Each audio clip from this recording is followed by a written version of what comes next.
Let's take this early Tuesday morning to delve into some of the arguments against Illinois' gun ban and the status of some of the cases that are in state and federal courts. Good morning, I'm Greg Bishop on 92.7 WMAY, Springfield's News and Talk. It is just under a month since Illinois has its gun and magazine ban in place. January 10th, if you recall, Governor J.B. Pritzker signed a late-night bill signing ceremony at the Illinois State House where he enacted the gun and magazine ban. So 170-plus different semi-automatic rifles, shotguns, and pistols were essentially banned with future sales prohibited. If you had them in possession before the ban went into effect, you're going to have to register those with Illinois State Police. That starts October 1st. You have to register them by January 1st of 2024. But also, no more can certain types of magazines be sold, what the law defined as high-capacity magazines, and that is any magazines of more than 10 for rifles and more than 15 for handguns. A whole host of other things in that bill, including who can and cannot be affected by this, and those that were carved out of the bill that won't have to register, that'll still be able to go to gun stores and buy certain types of semi-automatic weapons and magazines, and gun stores in turn can sell to that class of people, and that's former law enforcement, current law enforcement, security guards, jailers like wardens, and jail staff, and a variety of others in the law enforcement and security sector. Those have been carved out, so they don't have to comply with the law. They can go out and buy guns that fit this category. Some of the other things in this measure that don't get necessarily talked about as much, we discussed the 170 different guns that are banned under this. Again, we're facing now almost a full month of this ban being in place. You've got Illinois State Police that are actually going to be able to refine that list or add to the list of 170 plus different named guns. And that can happen every October 1st by rule. So again, the Illinois State Police could indeed change the number of firearms that are not allowed, which would be kind of interesting as to how that's communicated to the general public. But here in Illinois, we already have some of the most strict firearms laws. Everything from you have to have a firearm owner identification card that is required in order for you to not only own, but even purchase weapons or ammunition, firearms in particular, or ammunition. So, with this ban in place, what does that mean for that individual in their ability to keep and bear arms? So, of course, now here we are close to a month in of this ban on certain types of weapons, which could expand the Illinois State Police prerogative if they want to add certain weapons to the list every October 1st. You also have the expansion of the firearm restraining order, what some say is the red flag law, and that goes from 6 months to a year with the ability to then tack on another year. That's something that's possibly going to be challenged here. We'll have to see exactly how a case in a different state, federal case, that essentially says those who are subjects of civil domestic orders, they should not be prohibited from accessing firearms for protection, as the Second Amendment allows for. So it'll be interesting to see how that affects Illinois' red flag laws. And you've got a whole host of other gun cases going on. But in the month since we've had the gun ban in place, you've had a slew of lawsuits in state and federal court. And the arguments range from the legislation is a violation of the equal protections by carving out law enforcement and those in the security space from not having to comply with this, to the legislation violating the Second Amendment right to keep and bear arms, the Fifth Amendment rights to your right to not self-incriminate, meaning if you got to register a firearm that the legislature said is banned, you are essentially incriminating yourself as owning a banned and illegal firearm. So does that violate your Fifth Amendment right?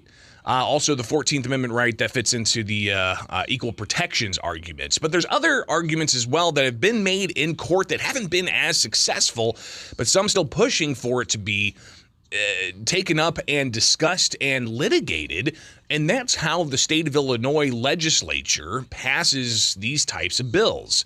And you've got State Representative Dan Calkins on Friday.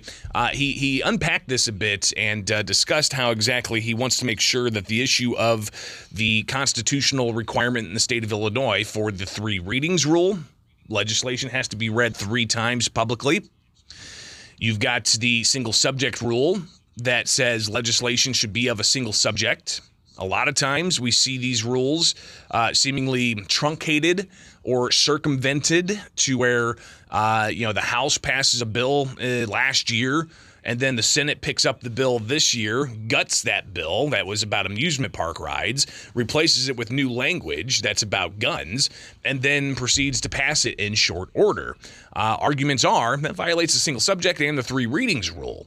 But then you also have the questions of due process and whether or not the public has the due process to take part in last-minute bill drops that essentially could make somebody a felon overnight. So State Representative Dan Calkins, he lays out how these are still very much important issues that need to be discussed. And here he is after he had his court's hearing on Friday in Macon County. Right. Well, it's been, I guess nobody's had the guts to hear that. I mean, this is a problem. That we have the Constitution. This is the process that we should be going through. It gets violated, not just in this case, but in the Safety Act and the budget. It goes on and on and on. That this 3 readings on 3 separate days, this is how it's supposed to be done.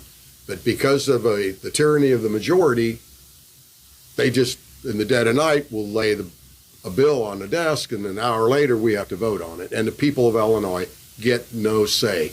You can, just like this bill, you can wake up the next day and find out that the rifle or shotgun that you have purchased that hasn't been delivered yet, you're never going to get your hands on. This was the argument that Jerry Stocks was making in the last count. You could have given your rifle to the bullet trap for consignment, and it's on this list, and you could have done it in November, and it's on this list, and you woke up the day after the governor signed the bill and find out that the bullet trap can't sell your gun in Illinois, and you can't get it back. Now, what's right about that? There's nothing. So again, that's State Representative Dan Calkins Friday after he had his Macon County state-level case heard.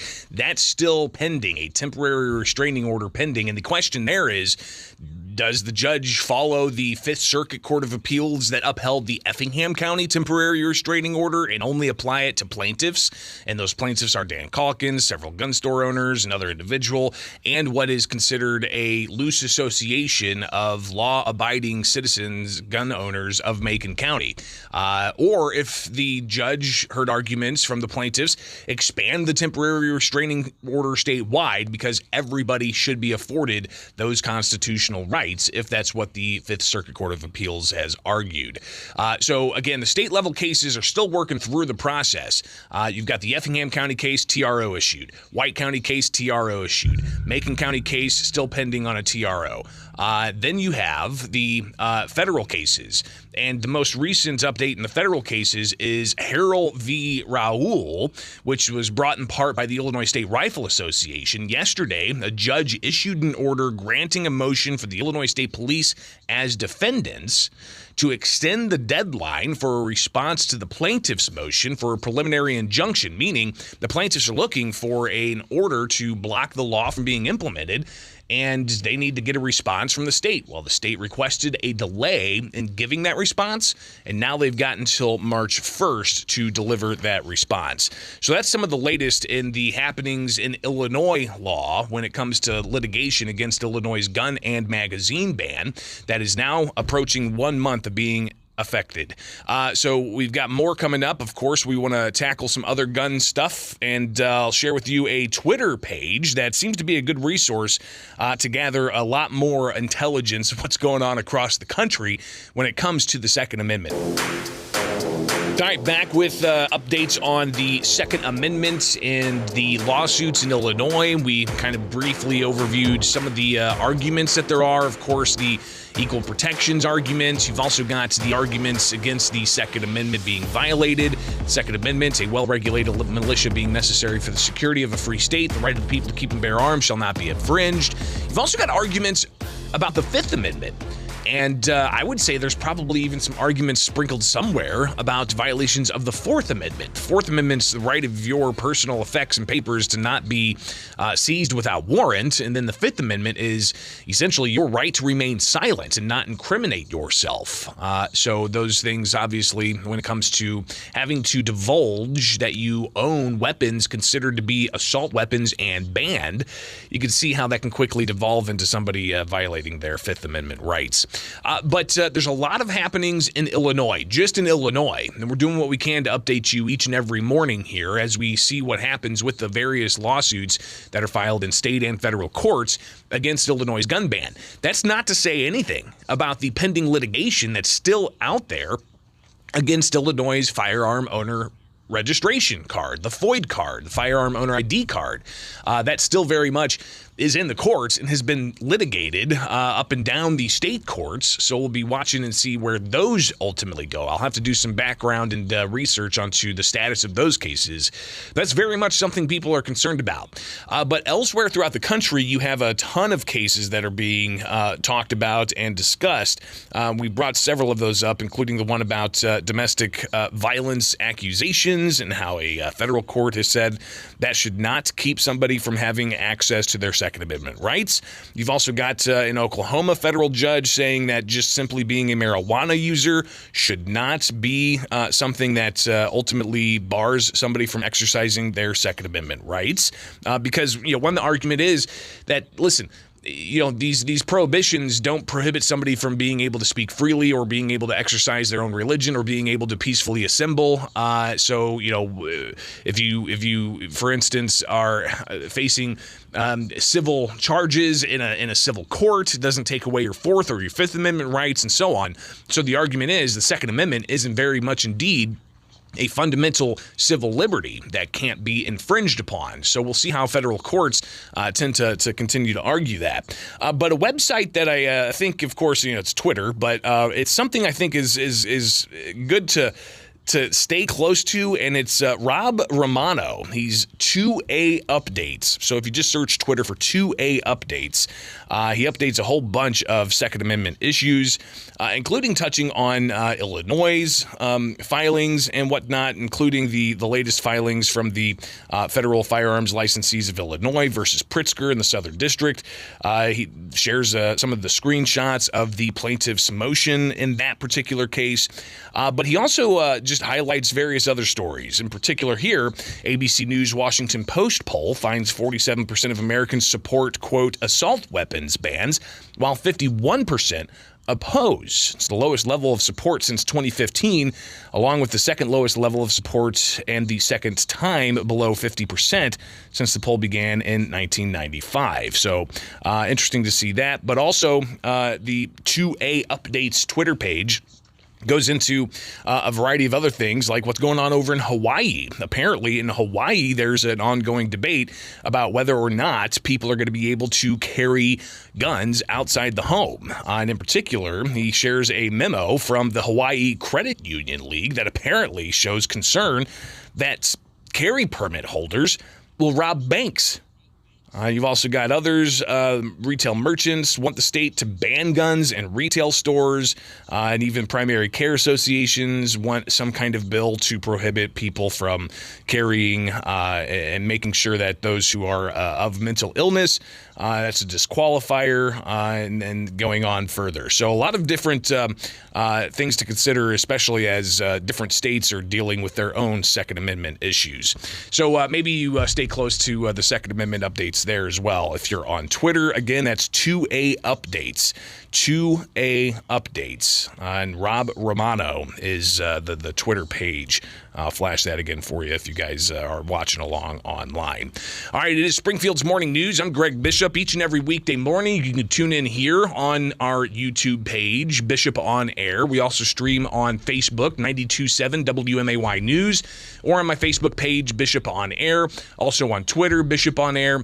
Be sure to follow along and share this with your friends as well, especially if you're interested in keeping up to date, not just what's going on with the gun issues, but also just with every morning bringing you the latest. I'm wearing a suit and tie right now. Not really a suit, but a blazer and a tie because the Illinois State House is in session today. So that's what I do outside of hosting a morning show, giving you the latest news and analysis, but I also cover the Illinois State House. So they're back in session today. We'll actually touch on that a little bit later on this morning. But up next, let's talk about that balloon. All right.